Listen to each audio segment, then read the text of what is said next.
მოგესალმებით, ვიწყებთ გადაცემას ძიმეკასთან. დღეს ჩვენი სტუმარია კონსერვატორიის რექტორი რეზო კიკინაძე. როგორ ახალთ? არავის მოსმობთ. წინა სტუმრის კითხვას დაგისვამთ, მიშა მესხის, მთავარი ხუილო ვინ არისო თქვენთვისო?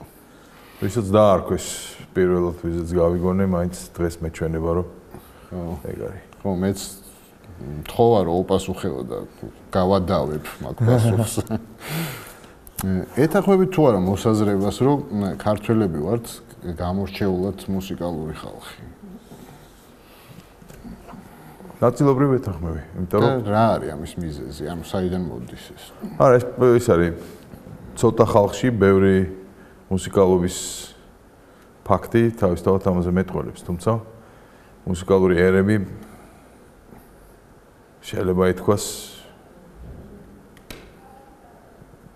არ არსებობს მეტად და ნაკლებად. ყველაზე უფრო მუსიკალური კონტინენტიც რო ავიღოთ, რომელიც ევროპა შეიძლება არც იყოს, თუმცა რატო არ უნდა იყოს? რა ვიცით რომ აფრიკა უფრო მუსიკალურია.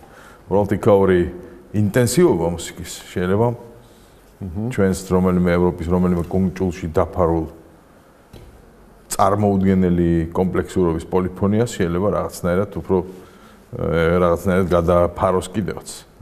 მაგრამ ჩვენ ქართველებს თუ გვიხარია ჩვენი მუსიკა და მუსიკალობა, ამაში თუც არ ვისაუბრეთ. თქვენ ანჩის ხაჭში გალობდით, ხო და თან საქსოფონზეც უკრავთ, აი ჯაზ და ქართულ საგალობლებს თუ აქვთ რამე საერთო შეხების წერტილი? როგორ არა, ორივე მუსიკა და შეხების წერტილი ძალიან შორს მყოფ მუსიკალურ რეალობებსაც შეიძლება აღმოაჩნდეთ თუ ის ერთი კომპოზიტორის ცნობიერებაში ან ტვინში ან გულში ან შემოქმედებაში რაღაცნაირად კარგად შეეხმიანება ერთმანეთს. და ვინაიდან მე არც საქსოფონისტი ვარ და არც გალობელი არ ვარ კომპოზიტორი, მე მგონია რომ შემიძლია ყველაფერს მივედმოვედო, რაც დამაინტერესებს და არტისტულ კმაყოფილებას თუ რას ქვია, დამაკმაყოფილებს მუსიკალურად. რომელი კომპოზიციაა თქვენთვის ისეთი, სადაც ღმერთის ხელი ურევია? გააქვთ ეგეთი გამორჩეულად? მე მგონი კი, თუ კომპოზიტორებს გადავხედავთ, იქ რამდენიმეა ანგელოზი, მართლაც. და ღმერთის ხელი კომპოზიციაში კი არა, შემოქმედებაში, ბატონ იოჰან სებასტიან ბახის შემოქმედებაში ნამდვილად ურევია. თუმცა ეს თვითონ მისი ხელია ბახის. მე მგონი ღმერთის ხელი მდგომარეობს იმაში, როგორ მიემართება რომელიმე ადამიანი ღმერთს და აი აქ ბახის ხელია თუ ღმერთის ხელია, ჩემთვის სულ ერთია. თქვენ თუ გწამთ ღმერთის? ზოგადი კითხვა იქნებოდა კი. მაგრამებს და რაღაცებს ეხა არ დავიწყე. თქვენ გერმანიაში ცხოვრობდით დიდხანს და რითი გევართ ჩვენ და გერმანელები და რითი განსხვავდებით? საშუალო იმ გარეგნული რაღაცეებით გევართ და ხანდახან დაჯაბნულათაც კი მიგზნია თავი, როცა ნამდვილ სტუმართმოყვარეობას, ნამდვილ ურთიერთობებს შეეხება. რაში ერთმნიშვნელოვნად ჯაბნიან ეს არის წესიერება. თუმცა აი ეს წესიერება, რომელსაც ახლა ვგულისხმობ, ჩვენთანაც არ არის სანთლით საძებარი. ჩვენ ეს აი ჩვეულებრივ წესიერებაში მოვიკოჭლებთ ხოლმე, თორე ხანდახან რაღაც წესიერებაში არც თუ ისე ტყუარები ისევით სუსტები ვართ. და ევროპელები ვართ? მე მგონი კი. მე ვერტყვი რომ სრულად, იმიტომ რომ თავარი ჩემი პრობლემები ჩემს ქვეყანასთან სწორედ აი იმ ურთიერთობებშია, რომლებიც ითვლება რომ უფრო აზიურია, თუმცა ამგვარი ინტრიგები ალბათ ევროპაშიც ყოფილა, შეიძლება შუა საუკუნეებში. აი ამ ყოველთ აზიურ გამონაკლისობანას, რომელიც კედლად ძალიან სერიოზულ ბარიერად ეღობება წესიერებას და რაც თავარია, აი იმას რომ კანონი კანონობდეს, იმას რომ ადამიანებმა ერთმანეთს ანგარიში გაუწიონ არა მხოლოდ ნათესაურ და ოჯახურ სიტუაციაში, არამედ ქუჩაშიც, მანქანების მოძრაობის დროს და სამსახურებრივ ურთიერთობებშიც. ეს წესიერება ძალიან გვაკლია. ეს საბჭოთა ეპოქამ ხო არ გამოიწვია? ნაწილობრივ კი, საბჭოთამაც, რუსულმა იმპერიამაც ალბათ, მაგრამ შეიძლება აი იმ ხშირმა ხარშვამ აზიურ გამპოტში. და ირისი ბრალია რომ ნორმალურ სახელმწიფოს ვერ ვქნით აი 30 წელი გადის. რაღაც დრო უნდა გავიდეს, ჩქარობთ თუ რაღაცას სწორად ვერ ვაკეთებთ. მე ამან დიდად კომპეტენტურად ჩემ თავს ვერ ჩავთვლი. არც სოციოლოგი და არც პოლიტოლოგი. მაგრამ მგონია რომ ჩვენი საერთო თვისებები როგორც არის ნიჭიერება და მუსიკალობა და რამდენიმე ეგეთი კარგი შეგვიძლია ჩამოთვალოთ. ძალიან ხშირად იჩრდილება ხოლმე იმ არარაობების ნიჭიერებით, რომლებიც ამ თვისებებს არ დაკიდებენ. ხო და გერმანელებისგან რა შეიძლება რომ გადმოვიღოთ, როცა სახელმწიფოს შენებაზეა. აი პირველ რიგში ალბათ ეს რაღაც ხო არის ეგეთი პათეტიური ანეკდოტები, რომ ომის მეორე დღესვე 10 მაისს ქუჩების დალაგება დაიწყეს და რაღაცა. მაგრამ აღმშენებლობა მათთვის აღმოჩნდა ის თავარი მაქსიმა, რომელშიც ცოტა ხანს ისიც კი დაივიწყეს, რომ მათივე ნათესავები იქნებოდა მეგობრები თუ ვიღაცა სხვადასხვა მხარეს იდგნენ ბარიკადების და ზოგი ნაცისტი იყო და ზოგი ამ ნაცისტებს ებრძოდა. ეს დაიწყეს მეორე დღესვე მართლა და დალაგების დაწყება თუ მაგას ქვია მართლა ეგრე იყო. და ჩვენ კიდევ ვერანაირად ვერ ხო, კიდე არის ცოტა ლინგვისტური განსხვავება, მაგრამ ანეკდოტს ვამბობ ისევ. გერმანულში არსებობს ეგეთი სიტყვა aufarbeiten. რაც ნიშნავს დაჯდომას და მუშაობას იმისთვის, რომ ის რაც მანამდე იყო, გაიაზრო, გააანალიზო ყოველგვარი დამსჯელობის და მიკერძოების გარეშე, სრულიად ობიექტურად. და ამის მერე რაღაცებს კი არ გამოეკიდო, არამედ უბრალოდ დასახო გზები, რომ ისე აღარ განმეორდეს. ჩვენ ეს aufarbeiten ლექსიკონშიც არ აქვს. ყველაზე მუსიკალური სიტყვა რომელია? ჩემთვის პირადად, სხვა მუსიკოსებისთვის არ ვიცი, მაგრამ აპიაჩერე. ერთი ნაწარმოებიც მაქვს და პრინციპში იტალიური მუსიკალური ტერმინია და ნიშნავს თავისუფლად. და ყველაზე სექსუალური ინსტრუმენტი? ამაზე ცოტა გრძელი ისტორია უნდა მოვყვე. კი ბატონო. სექსუალურ ინსტრუმენტების სექსუალობაზე ლაპარაკი მიჭირს, იმიტომ რომ გონია რომ მუსიკა თავისთავად საკმაოდ ასექსუალური საქმიანობაა. ამით არ ვაკნინებ მუსიკას, ან ხაზს არ ვუსვავრო სექსთან კავშირი მას არ აქვს. როგორ არის მუსიკას რო აქვს სექსთან კავშირი? შეიძლება მუსიკა იმიტომაც არსებობს. მაგრამ მუსიკის სექსუალურობას იმ თვალსაზრისით აი ამ ინგლისურად რო ეთქმება სექსი. ეს ყველაფერი ერთი პერკუსიონისტი რომელიც ჩემ ნაწარმოებს უყურებდა ჯერ კომპიუტერში ვაჩვენებდი პარტიტურას. ხო, კი, მაგრამ ეს რა non-sexy ნოტებია. აქ მიმზიდველობას და რაღაც თვალისთვის სიკარგეს გულისხმობ. თორემ ერთხელ ერთ შეცდომით მოვხდი ერთ მასაჟისტთან, რომელსაც ძალიან დამინგრია კისერი, რომელსაც თურმე კუნთების ვარჯიში ჭირდებოდა და არა მასიში. და იმათ დამაყენა ერთხელ, უნდა გამოგცადო და დგევარ თითქმის შიშველი საქსოფონით ხელში. და მეყურებს რა კუნთებს და როგორ ძაბავ თუ რაღაც ისო. ისევ რაღაც ასექსუალურად უკრავო მე ესე მეჩვენება. თეძოთი არ უნდა უკრავდეო საქსოფონს ეგეთი ინსტრუმენტია. მაგარი შეიდიოტო ტიტული გამატიტული დამაყენე საქსოფონით ხელში წარმოდგენა არა მაქვს აქ რას ვაკეთებ საერთოდ თურმესთან შეცდომით ვარ. ამ თვალსაზრისით ვთვლი რომ არ მაქვს გამორჩევი სექსუალური ინსტრუმენტი. და გამორჩეულად ნიჭიერი ადამიანი ვინ არის ვისთანაც ვისაც შეხვედრი ხართ ცხოვრების განმავლობაში. ვინ გახსენდებოდ პირველი? თავისი მნიშვნელობით ჩემთვის და თავისი ზემოქმედებით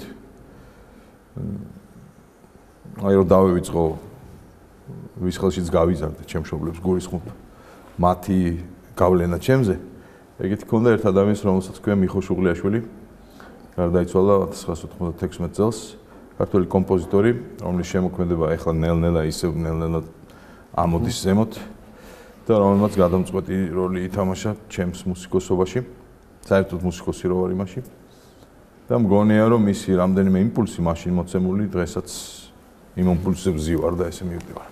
თან სულ არ მქონდა ეგეთი ურთიერთობა რა გურუს და მისი გურუ და ჩმორი მოწაფე და ეგეთი რაღაცები არ ყოფილა. პირიქით ჩემი უფროსი მეგობარი იყო და მართლა ძალიან მეგობრობდით ბოლო წლები როცა მე გერმანიაში სწავლობდი, მაგრამ იქაც და დღემდეც ხანდახან მგონია რომ საზრდოობ ის იმპულსებით. საერთოდ თუ არსებობს ადამიანი, რომელსაც ნიჭი არ აქვს არაფრის. მე მგონი არ შემხედრე ეგეთი. ეგ კი არა უსმენო ადამიანებშიც კი შემიძლია რაღაცნაირ მუსიკალურ თვისებებზე ლაპარაკი, მაგალითად ფენომენალურ მუსიკალურ მეხსიერებაზე. რომელიც შეიძლება რომელიმე მუსიკოს და აბსოლუტურ სმენიანს არც კი ჰქონდეს აი რაღაცებზე ყურადღების მიქცევის და ისე დაფიქსირების ჩაბიჭდვის უნარი როგორც ვინმე შედარებით ცუდან განუვითარებელ სმენიანს. აი ქალში რა გიყვართ ყველაზე მეტად? ის რაც ინსტრუმენტებში არ დამინახავს არასდროს. აი ქართულ შოუ ბიზნესზე მინდა კითხოთ, ძალიან ბევრს ვეკითხები, ვისაც მუსიკასთან აქვს კავშირი. რა უნდა მოხდეს, რომ განვითარდეს? არის შანსი, რომ ესეთ პატარა ქვეყანაში ეს მოხდეს? ქართული შოუ ბიზნესი მგონი რამდენიმე შრეთ შეგვიძლია დავყოთ. როგორც დღევანდელი მუსიკა საერთოდ. და დღევანდელ მუსიკაზე როცა ვილაპარაკეთ, შოუ ბიზნესი ზოგადადაც შეეხება. არსებობს რამდენიმე გზა, რომლებითაც დაიყო მუსიკა და აქედან გამომდინარე შოუ ბიზნესი. სანამ შოუ ბიზნესი გაჩნდებოდა მაშინაც უკვე. ერთმა გზამ აირჩია, უბრალოდ ერთი გზის მიმდევრები არჩევენ, რომ მართლა ისე ჩაუღრმავდნენ და ისე გაყვენ ამ თავის ინტერესის ობიექტს და თავის მერე რომ მაგათი საარსებო საშუალება, მაინც ისე გაყვენ ამ ობიექტს, რომ საარსებო საშუალების მიზნით არ გამოიყენონ ბოროტად. ესე იგი არ გაყიდონ ის რაც მიაჩნიათ რომ მათ ღირსებაზე უფრო დაბალი. მოკლედ არტისტული პროსტიტუციის იმას არ გაყვენ. მეორე ესე ძალიან უხეშად შეიძლება ვთქვა რომ ისინი გაყვენ, მაგრამ იქაც პირიქით მევროთ უფრო მეტი კომპრომის უნარიანობა არის გამოჩენილი და რაღაცნაირად ცდილობენ რომ კარგიც იყოს და ამაში ფულიც აიღოს. ზოგი და მეც არ მგონია რომ მაინდა-მაინც უცხედავდე ამაში არაფერს. უბრალოდ ერთი ტიპის ხელოვნება სჭირდება ძალიან ბევრი ფული იმათ მიერ, ვინც თulis რომ ის ხელოვნება მნიშვნელოვანია. ხოლო სახელმწიფო რომელიც თulis რომ ის ხელოვნება არ არის მნიშვნელოვანი და მარტო ამითი უნდა განვითარდეს ხელოვნება. ის დგას დარგზაზე და თვითონაც მალე გაყიდის თავის ყველაფერს. თუმცა იმ შოუ ბიზნესშიც არსებობს უკეთესი და უარესი და ეს მაინდა-მაინც არ არის ჩართვის კვოტების და როგორი იყიდება, რამდენი დისკი გაყიდა და იმაზე დამოკიდებული. იქაც შეიძლება იყოს დავიწყებული დიდი ხნით რაღაც ისინი მომენტები, რომელიც მე ამოვა და ვიღაცა აიტაცებს და სხვანაირად. ეს როგორც სერიოზულ მუსიკაში, ისე ეგრეთ წოდებულ არასერიოზულ მუსიკაში, თუმცა იქაც ძალიან უდიდესი მუსიკოსები შეიძლება უცბად მოხვდნენ შოუ ბიზნესის სფეროში. ამიტომ არ ვიცი, საქართველოს ამ თვალსაზრისით ძალიან უჭირსო ვერ ვიტყვი. აქ არის უნიჭიერესი ხალხი, რომელიც სწორედ იმას ახერხებს, რომ თავისი მემკვიდრეობაც, თავისი სათაყვანებელი დღეს მცხოვრები ქართველი კომპოზიტორებიც, მე სერიოზულ ჟანრში მოვაწენიც და ის მარგალიტებიც, რომელიც ქალაქურმა სიმღერამ მოიტოვა, ეს ყველაფერი ერთმანეთს ძალიან კარგად შეუთავსოს და მე არ მგონია, რომ ყველა უნდა იყოს ისეთი ასკეტი და ქსენაკისივით, აი ქართულ ქსენაკის ეძახდნენ სწორედ მიხო შუღლიაშვილს. მე არ მგონია, რომ ყველა ეგეთი ასკეტური უნდა იყოს და ესე თავის ამ იმას ჩაუღრმავდეს როგორც ისა და ყავდეს კარგი მოწაფეები, ჩემს გარდა ბევრი კარგი მოწაფეები, მისი მოწაფეები. მუსიკაში არის თუ არა მათემატიკა? მუსიკა შეიძლება ვთქვათ, რომ თუ რამეა მუსიკა, პირველ რიგში მათემატიკა. პითაგორას მაგითი ვიწყებ ელექტროაკუსტიკური მუსიკის შესწავლილ კურსს, განსაკუთრებით არამუსიკოსებისთვის, როცა კითხულობ. რომ ვაჩვენებ რომ მუსიკა და მუსიკის სამყარო და უბრალოდ ჩვენი სამყარო, სხეულებრივი სამყარო და რიცხვთა სამყარო, ეს ყველაფერი მუსიკაში ყველაზე უკეთ გადმოიცემა. და მართლა ეგრეა და საბოლოოდ იმ დასკვნამდეც მივდივართ კურსის ბოლოს, რომ მუსიკა მართლა ყველაფერი შეიძლება იყოს. არ მარტო ის რაც ჟღერს, არამედ ისაც არ ჟღერს, მაგრამ მასში შეიძლება ყველაფერი რაც შეიძლება რაღაცნაირად აღიწეროს რიცხვებით, იმ წუთშივე შეიძლება მუსიკის პარამეტრზე იქნას აი mapping რო არის ინგლისური სიტყვა, ესე გადმოტანილი. და მაშინ მართლა ეგრეა მუსიკა ყველაფერი. აი ხო არის პანთეისტური დამოკიდებულება. პანმუსიკალიზმი თუ არსებობს, მათემატიკაში თუ არსებობს მუსიკა. თქმა უნდა. იმიტომ მაგათი ერთიანობა მათემატიკაც და ჩემი დეიდაშვილი არის თეორიული ფიზიკოსი. და თეორიული ფიზიკა და კომპოზიცია ძალიან გავს ერთმანეთს. და ორივე რაღაც ფილოსოფიის ნაირსახეობა მგონია. იმიტომ რომ იქ არის ლაპარაკი მოდელებზე, რომლებიც თეორიულად თუ ფუნქციონირებენ, მათი პრაქტიკული ფუნქციონირება მეორეხარისხოვანია. ეს კი არა, შეიძლება 10 წლები გავიდეს და ექსპერიმენტულმა ფიზიკამ რომელიმე ეს მშვენიერი თეორიული მოდელი ან დაადასტუროს, ან უარყოს. მაგრამ ეს ფიზიკოსი, რომელიც ამაზე ფიქრობს, მანამდე არის კომპოზიტორებით მიიწვევენ ხან იქ ის და უბრალოდ ფიქრობს, მეც არ შეიძლება ერთი-ორი სტატია დაწეროს. ანამანაც ერთი-ორი ნაწარმოები. ასეთი სტერეოტიპი არსებობს, რომ ინტელექტო ადამიანები ვერ უსმენენ ჯაზს და კლასიკას. მეთანხმებით ამას? ვერანაირად, პირიქით. ამბობენ რომ ვერ იგებენ მუსიკას.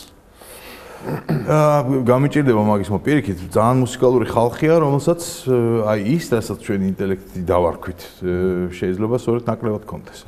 ეს მათ არ აკნინებს მათ შორის. მაგრამ მეორე, აი რა განასხვავებს იმ შოუ ბიზნესის და იმ სიღრმის და მე ჩემი თავი თემა მაინც ის არის. მან ხო ესეთი რამე ხდება, დღევანდელი ხელოვნება, რატო არის ესეთი ათვალწუნებულიო ვერ ვიტყვი, მაგრამ ადამიანების გულებამდე ძნელად პოულობს გზას. სწორედ იმიტომ, რომ ხელოვნებას, რომელიც ცოტა უფრო კომპლექსურია, რთულია და დღეს ხელოვნება ეგეთია, იმიტომ რომ სხვანაირად მთელ ამ კატაკლიზმებს და გარემოს დაბინძურებას, ადამიანების ერთმანეთისადმი დამოკიდებულებას სიძულვილს ვამბობ. ამას ყველაფერს არ შეიძლება რომ მუსიკაზე გავლენა არ ქონდეს. კი არა ხელოვნებაზე ზოგადად. ამიტომ დღევანდელი ხელოვნება, როცა უკვირს მუსიკოსს, კი, მაგრამ ჩემი თანამედროვე კომპოზიტორი რატო წერს ესეთ უშნო, დაჯღანულ და არანაირად არ მჟღერ, ძველივით არ მჟღერ. მუსიკასო, მაგაშია მთელი საქმე. დღევანდელი მსმენელის უმრავლესობას ხანდახან არ ისა, უმრავლესობა თუ კომფორტს ეძებს, უნდა წავიდეს შოუ ბიზნესის სფეროში და იქ ისმინოს და იქ მოიპოვოს თავისი საზრდო ესთეტიკური. და აქ გარკვეული ინტელექტუალური და ესთეტიკური ძალისხმევა თუ არ გამოიჩინე, არაფერს არ გამოგიო, მართლა ან უნდა იპიჟონო და თქვა რომ არა მაგარია და გულის სიღრმეში არ მოგწონდეს, ან მართლა უნდა ჩაუღრმავდე, წაიკითხო, რაღაცეები გაიცნო, რაღაცეები შეგემთხვას მუსიკალურ არტისტულად და აი ამის მერე რაღაცნაირად არ ამგონია რომ ოდესმე თქვა რომ ეს აღარ მინდა და მე ისე ვიქცავალ სადაც ჯამის დროს ნაზი მუსიკა ან აბაზანაში ვიწვე და რაღაც ესევე მეფერებოდეს ყურზე მუსიკაო მარტო ის არჩიო. ისიც კარგია ხანდახან, როგორ არა? ინდური მუსიკა იმითოა გენიალური რომ ადამიანის საჭიროების და არსებობის და აზროვნების ყველა სფეროს მოიცავს. საერთოდ ინტელექტი რისგან წარმოიშოვა? რა არის ეს? გამიჭირდება, შეიძლება ესაც ისეთვე მიდრეკილება და მოთხოვნილებაა, როგორც მუსიკისკენ მიდრეკილება. და მე გამიჭირდება იმის თქმა, რომ რომელიმე გენიალურად მოაზროვნე მუსიკოსი რამენაირად ჩამოუვარდებოდეს, რომელიმე მათემატიკურად ჯიგრულად მოაზროვნე, ოღონდ ხელოვნებისადმი სკეპტიკურად განწყობილს. თავისთავად არ ვიცი ინტელექტის საკითხის. პროვინციალიზმი რა არის? პროვინციალიზმი რამდენიმე გვარი არსებობს და გუშინ ველაპარაკებოდი სტუდენტებს ერთზე და ესეც იხავ. აი მივდივარ კონცერტზე, სადაც თანამედროვე მუსიკა ჟღერს, თავისი უჩვეულობით, კომპლექსურობით რაღაცა და მე ვარდები ისეთ მდგომარეობაში, როგორ გავარჩიო კარგი ცუდისგან. როგორ გავეგო კარგია და ცუდი. და მან თუ დავამოხრუჭე და არ ვაღიარე რომ არ მესმის, უკვე ამ სნობურ პროვინციალიზმს უკაკუნებ. მეორე არის ძალიან გავრცელებული საქართველოში პროვინციალიზმი, როცა რაღაცა ახტაცების ღირსი, ამ ახტაცებას ვერ ახტაცების ღირსი მაინც ვერ ხდება.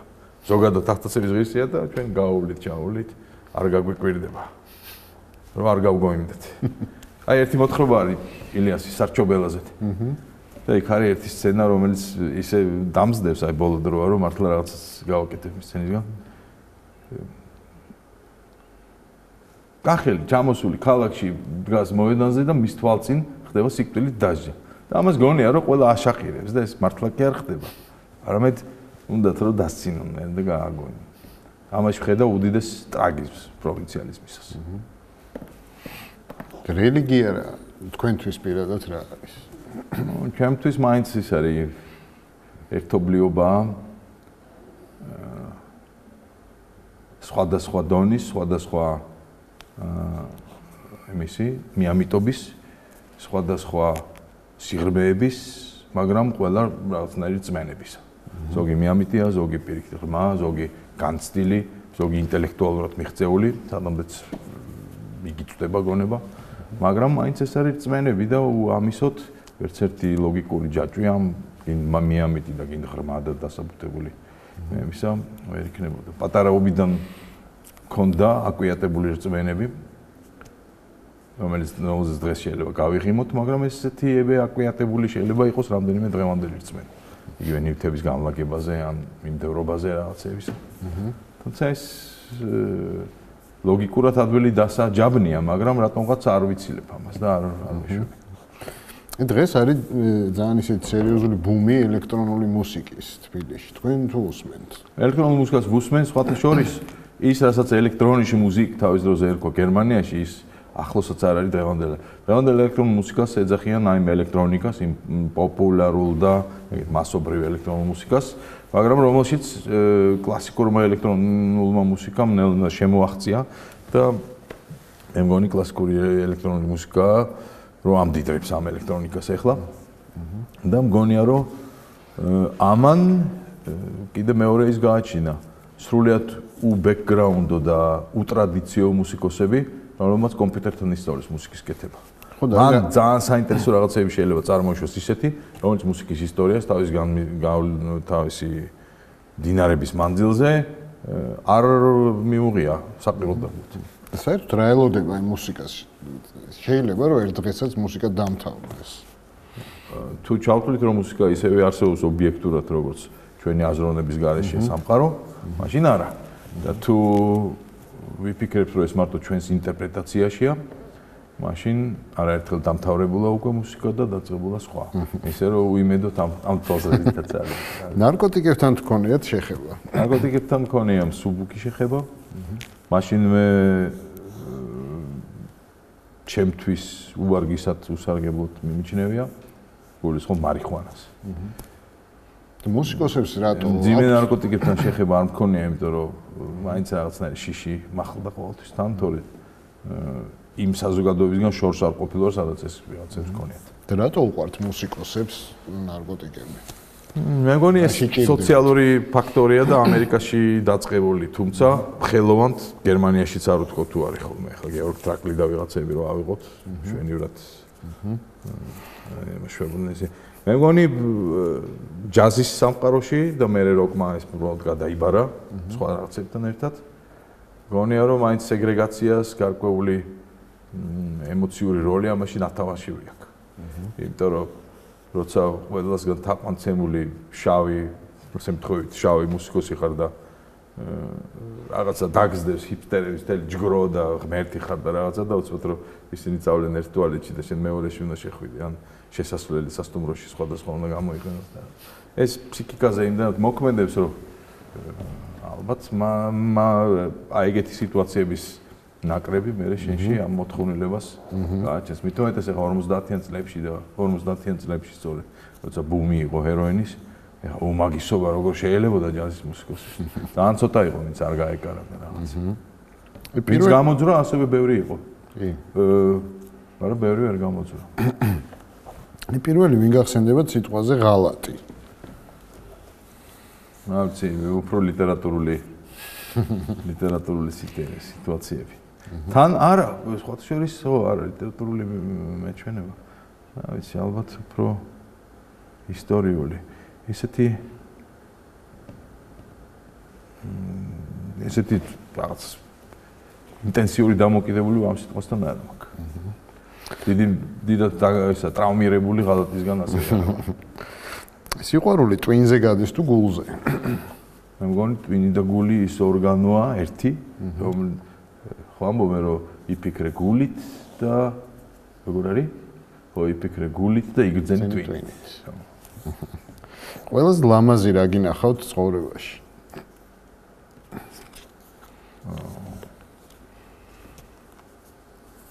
ეს არ ჩამომი რეიტინგებია ეს ვთქვათ.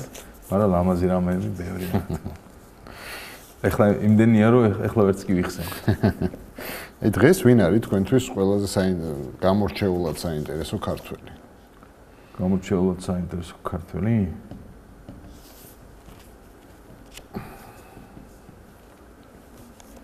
ან ქართველები. არ ვიცი.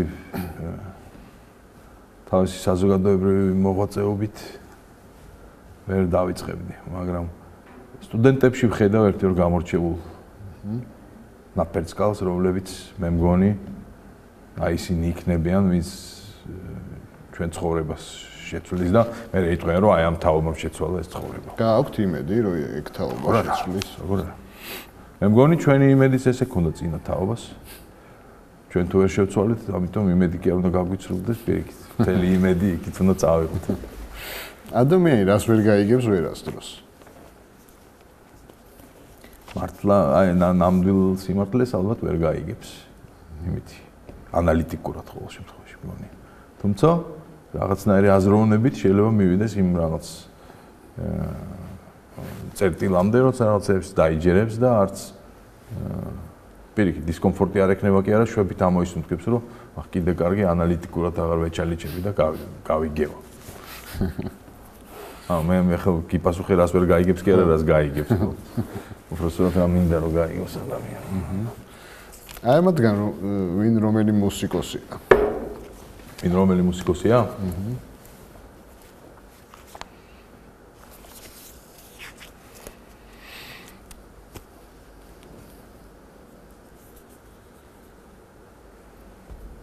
ვერც ერთთან ვერ დავაკავშირებ ვერც ერთს. რა, რატო? ცოტა დიდხანს უნდა ვიფიქრო, იმიტომ რომ თითოეულზე რაღაცნაირი წარმოდგენები ხო არის. და თავარი მუსიკოსებთან ესეთი დამოკიდებული არც ერთთან არ მქონია. არც ჩემ საყვარელ მუსიკოსებთან და არც ჩემ ნაკლებად საყვარელ. საერთოდ ქართულ პოლიტიკოსებზე რას ფიქრობ? ქართულ პოლიტიკოსებზე რამდენ პროცენტს უყვარს მათგან თავის სახელმწიფო? სახელმწიფო სიყვარული ისეთი ამბივალენტური კი არა, პოლივალენტური მეჩვენება, რომ შეიძლება ყველა ფიქრობს, რომ მასსავით არავის არ ყარებია. და სწორედ ამ სიყვარულში არის ხოლმე ის მომენტი, როცა რაღაცასთან სიყვარულით შენ თავის იდენტიფიცირებასთან ახდენ. შეიძლება ისე ზედმეტი მოგივიდეს, თუ ისე ძალიან მოგივიდეს ზედმეტი როგორ შეიძლება. ისე ძალიან მოგივიდეს, რომ პარალელურად მეორე გვერდითი მოვლენები ვეღარ შეამჩნიო, რომ ყველაფერს ნელ-ნელა ემიჯნები. და მაგ სიტუაციაში პოლიტიკოსაც და მუსიკოსაც შეიძლება ერთად დაემართოს. ოღონდ პოლიტიკაში ეს უფრო საგრძნობია ხოლმე. მუსიკოსი ბოლოს და ბოლოს დასაფუჭებს. და პოლიტიკოსს უცბად მივარდებიან და ყველაფერს აფუჭებო ეთქვიან. და მართლაც ვერც კი ვიტყვი, რომელი პოლიტიკოსი შეიძლება ჩავთვალოთ, რომ მარტო თავისი ღირფის გასასქელებლად ან თავისი გიჟური ამბიციის დასაკმაყოფილებლად იმაშებოდა. თუ გიჟური ამბიცია, მაშინ ეს გიჟური ამბიცია პირველ რიგში თავის სამშობლოს სიყვარულში მდგომარეობდა, მაინც ესე მგონია. ამ 4-ში ვერც კი გამოვარჩევ რომელიმეს იმითი, რომ ნაკლებ სიყვარულით თავის სამშობლოს.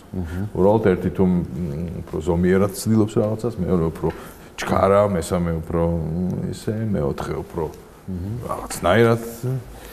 ამ 4-ში ხო ისე თაშტად ფოტომ დამაფიქრებელია. კარგი, შემდეგ სტუმარს დაუტოვეთ შეკითხვა.